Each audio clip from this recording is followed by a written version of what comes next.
The next thing I'm going to do is make 3 half trays of fudge that we're then going to cover with chocolate and swirl them up to make a pattern. Swirled fudges tend to sell a lot better than layered fudges, so it's always worth the extra effort just to make these look so good.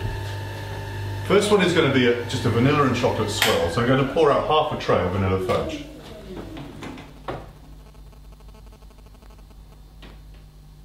Roughly speaking, this is about 4 cups of fudge if you're pouring into a bowl.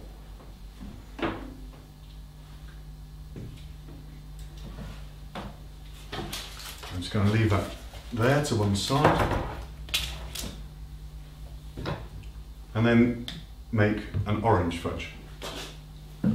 Tend to work towards stronger flavours, so we go from vanilla to orange and then ultimately to mint. So I'm going to do 4 cups of vanilla fudge poured into the bowl, to which I'm going to add orange oil and some orange colouring.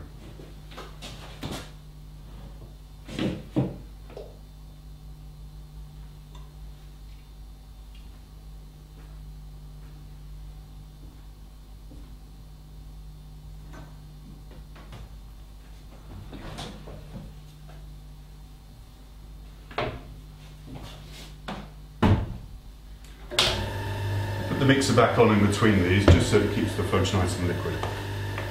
So we have, it's just a little bit over 4 cups, but it really doesn't matter. And we're going to add some of the orange oil. Again, instructions are on the label. It says 1½ teaspoons for a full tray, so that's going to be about 3/4 of a teaspoon for a half tray. This is a pure oil, it's very, very strong, very intense.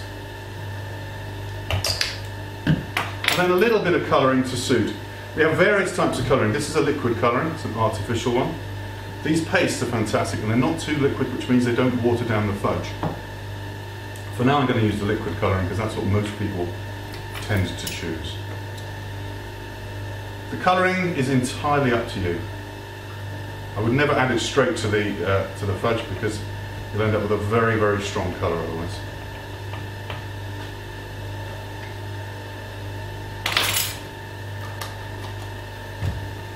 Give that a good mix in. Some people like a really strong colour, others like a pale colour. It's entirely up to the location really as to which you prefer.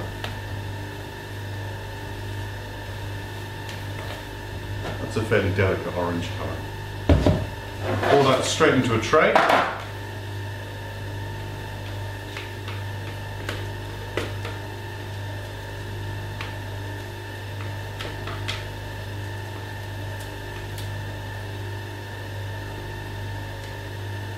And lastly, we're going to do exactly the same, but we're going to make it into a mint fudge. So it's peppermint oil and green colouring. Once again, it's a pure oil, it's very, very strong. So it's 4 cups of fudge.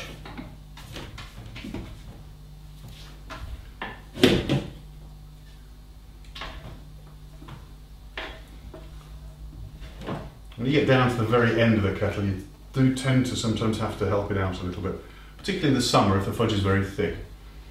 If you're using the minimum amounts of water, it can be a bit thick at this stage. So again, we've got about 4 cups.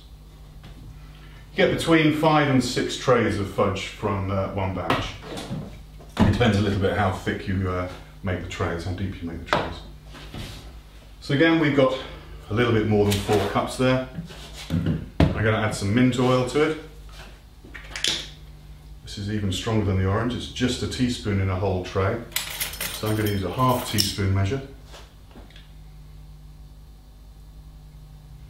Always make mint the last one to do it, it's so strong.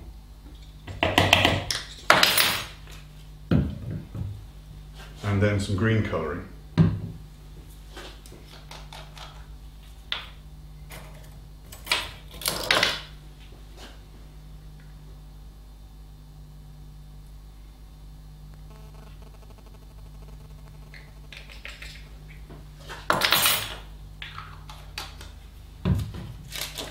Move that to one side.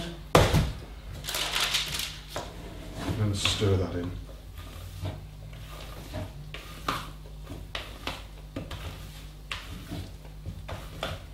Now once you've made these, you need to make chocolate quite quickly because we want to cover these with chocolate fudge whilst they're still fairly liquid so that we can mix them in and get a pattern.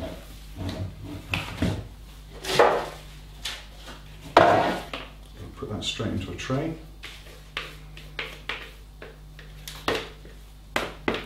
After about an hour or so, these are probably too hard to swirl. It does depend a little bit on how hot the room is.